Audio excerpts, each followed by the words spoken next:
President of the United States of America, the Honourable Joseph R. Biden Jr.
Ladies and gentlemen, can I please have your attention for the Taoiseach?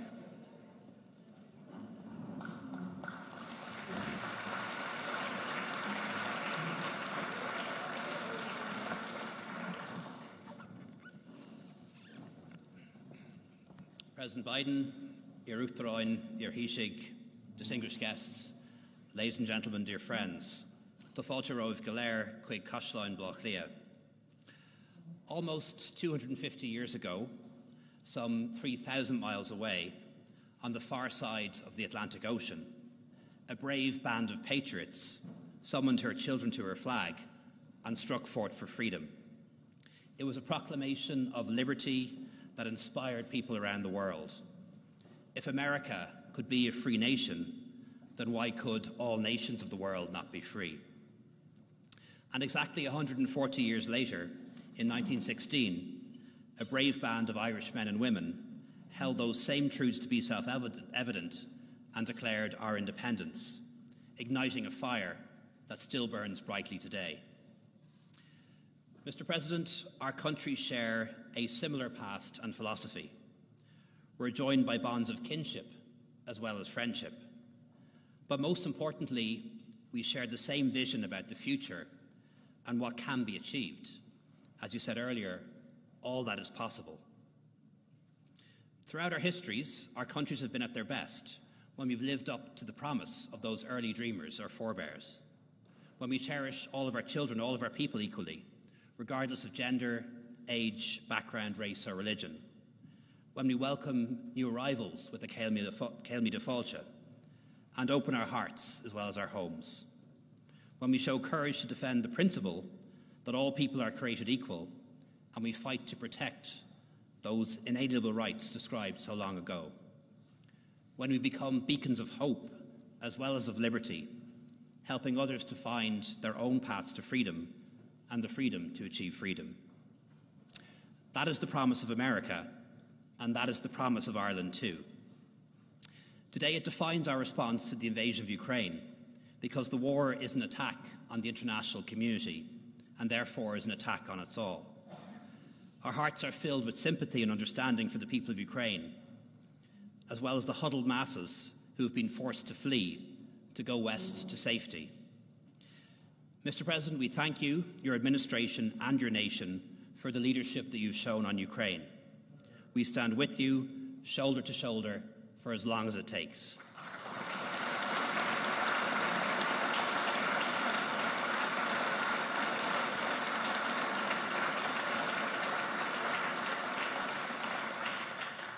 Mr. President, 25 years ago, a different band of dreamers and realists, men and women, peacemakers and idealists, came together to make a new promise to a new generation of people on this island. It was the promise of peace, of a future free from violence and the fear of violence. America helped make that peace possible, and your country and your politicians from across the aisle helped protect that peace in the years since, and for that we are eternally grateful. So thank you for putting yourself on the line for Ireland on so many occasions throughout your career. Thank you for continuing to do so as President. By looking always to the future, you've helped us move on beyond the past and build something better. You have made an enormous difference, and on behalf of all of us here, we thank you from the bottom of our hearts.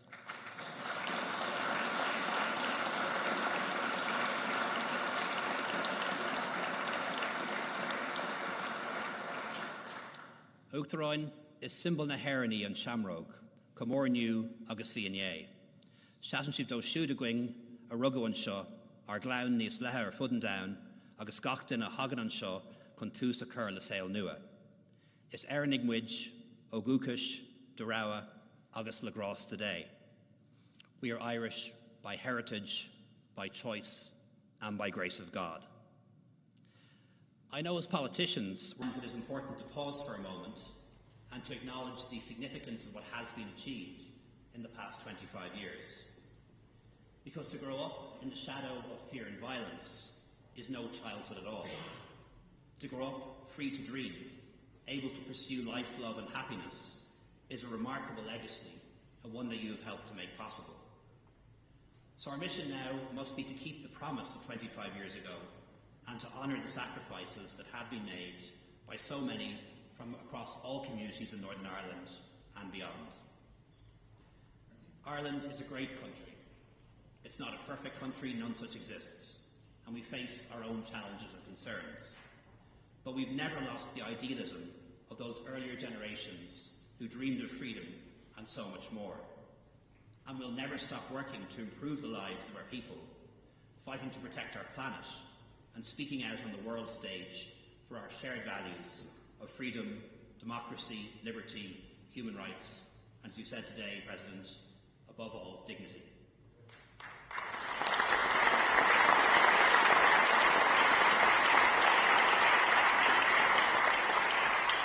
Mr. President, that is the story of Ireland, and thank you for making it your story too.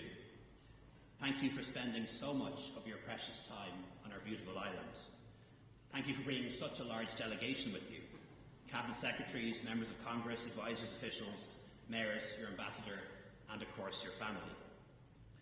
Thank you for coming home to us. Mr. President, I invite you to take the floor.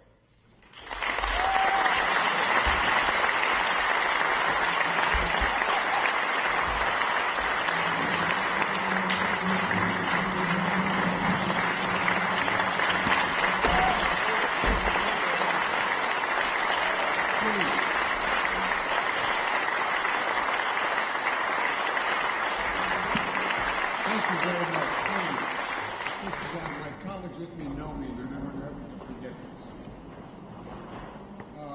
First of all, what I haven't done yet, I'm going to ask, I won't take all the time to introduce everyone, but I'd like to ask all the members and former members of the Congress and the previous administrations who are here as part of our delegation to please stand up. Chris, stand up.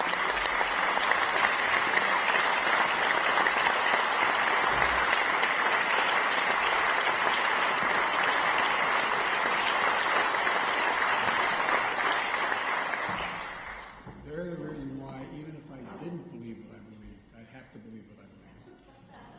Because they're all strong supporters of Ireland, peace and security in Europe. Folks, one of the people here today who does not hold an office now came in his mother's womb when John Kennedy was speaking here. John Kennedy's wife could not make the trip, Mrs. Kennedy, and so he did what I would do. He invited his sister to accompany him, as my sister is with me. And his sister was an incredible woman, but so was the young man that she bore. Mark Sharma, where are you, Mark? I want you to stand up. Stand up.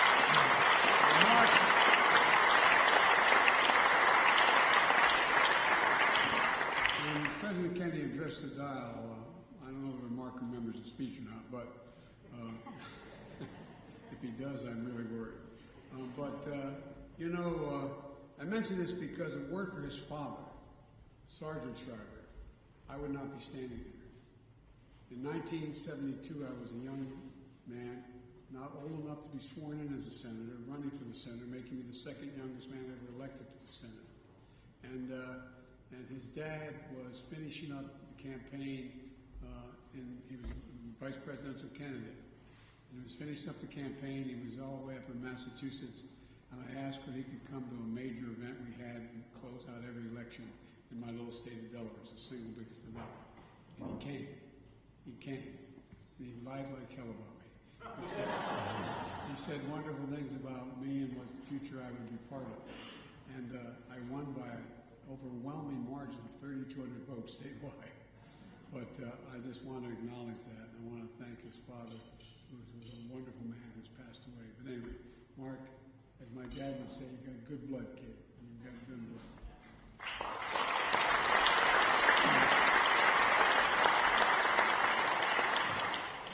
And growing up, we call him Grandpa, my Grandpa Finnegan used to say, if you're lucky enough to be Irish, you're lucky enough. That was his expression. Surrounded by all of you in this homeland of my great-great-grandmother and grandfather, I feel very lucky, and I really do. You know, Taoiseach, I want to thank you for the 100,000 welcomes you give me, and I want to get one of your predecessors in real trouble. The predecessor was when I was vice president. There was a guy who was a Taoiseach who's over 2 tables over there, Senator Kenny, and we had.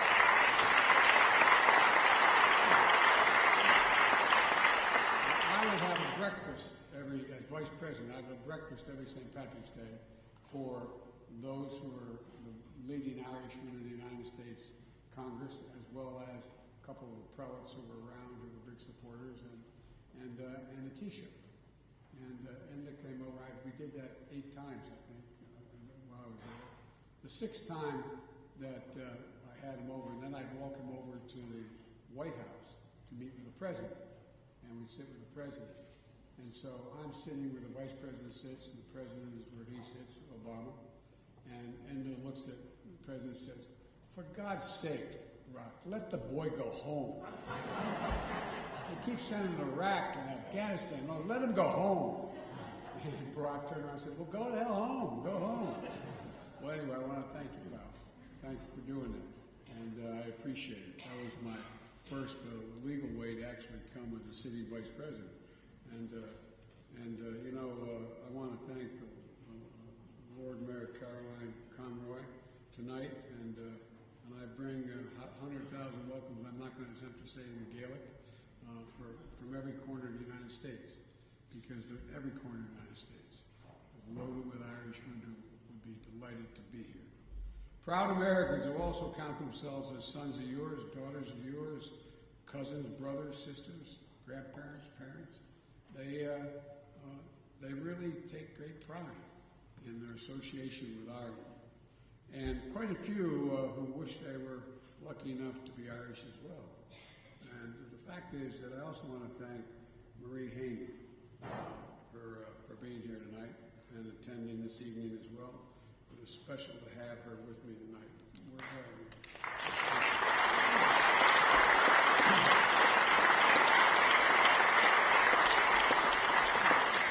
one of my great regrets, your husband was making a presentation at one of the universities here, and I was asked to come and introduce him.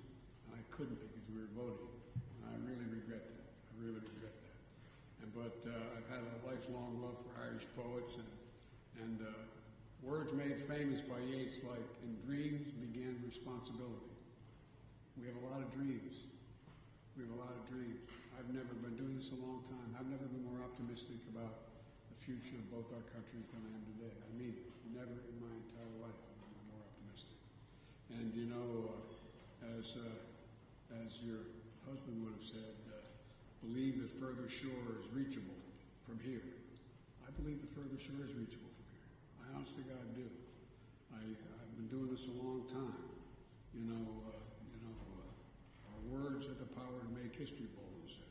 Well, so many more who, if you think about it, every time I think of trying to define. People sometimes ask me, what's so special? No, I'm not being facetious. Why? What's so different about the Irish? And we're like every other human being in the world. We have our faults, all of us, whether it's in America or here. But you know, there is this sense. There's a sense that there's nothing ultimately we can't overcome.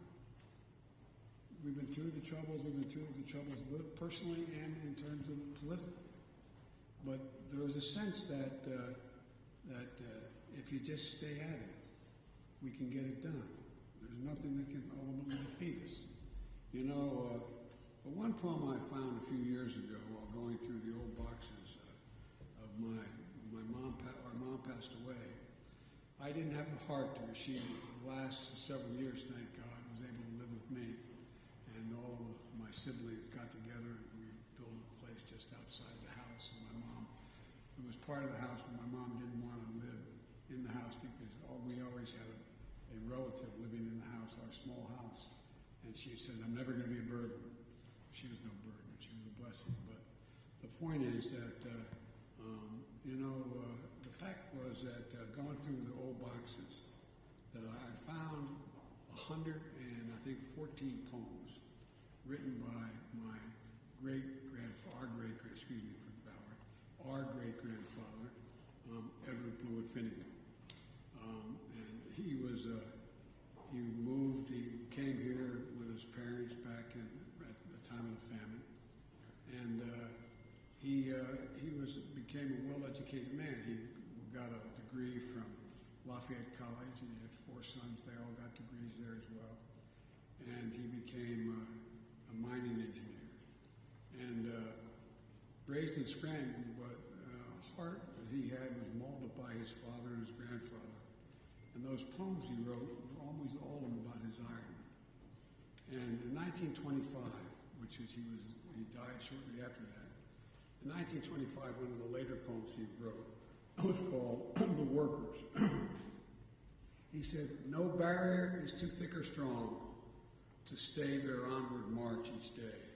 The goal they seek, the goal they find, hardship to them is but real play. You know, for countries like ours, and our people have always marched forward, excuse me, toward better futures, one of greater liberty, and one which is a word I've said this many times to all of you, a word I hear more among Irish at home and Irish that are here, the word dignity. The word dignity seems to be used by the Irish more than any other word. I may be wrong about that. But you know, it's always a march toward a better future. One of greater liberty, greater dignity, of greater equality and opportunity and possibility for everybody. Possibility for everybody. Our mother used to say, Joey, remember, no one in the world is better than you, but everyone's your equal. Everyone's your equal. She meant it. I used to stutter badly when I was a child. And it's something, if you know anybody who stuttered, it's a very debilitating thing. If I told you like to talk like that, people will smile. But if I told you I had a club foot when I was a kid that was fixed, no one would laugh about it. And so one of the things that she'd look at me and say, Joey, remember who you are. Like, you're a Biden. Like, hey, I'm a Biden. You know what I mean? I'm like I'm a, anyway. And she said, you can do anything. It was just constantly telling me that I could do anything and believed in everything that I could do. And she made me believe. But I find that in most of the families, I know the Irish families, that they just decide that they're not going to be put down by anybody at any time. Even the barriers seem too thick or too strong. And you know, think about the history of your country. Whether it's when we faced famine, hardship, division, sorrow, but together we've always prevailed. A lot of pain in between, a lot of loss, but always prevailed. Together we work to become more peaceful, more equal, more diverse, more unified, and I think more hopeful.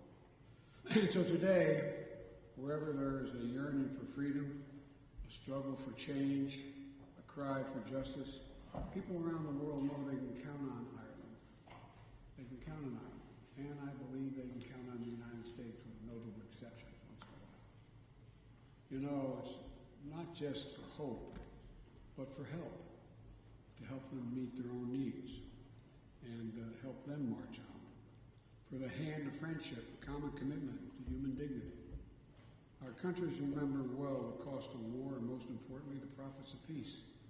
And especially as we mark the 25th anniversary of the Good Friday agreements this week. Above all, we remember the vital and ceaseless work of strengthening democracy to deliver progress for our people everywhere. A good friend is here as well, I think. Gary Hart is here, Senator Hart. Are you here, Gary? Gary, thank you. Gary was part of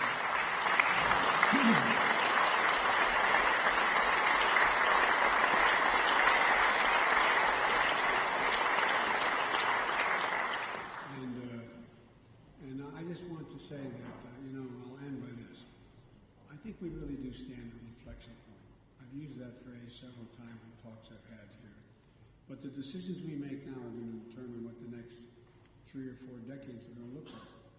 We're going to lay down the path that we're going to follow. It's happened every 5, 6 generations throughout history. Things are changing. We have an opportunity to make things better or lay back and let events determine what we're going to do.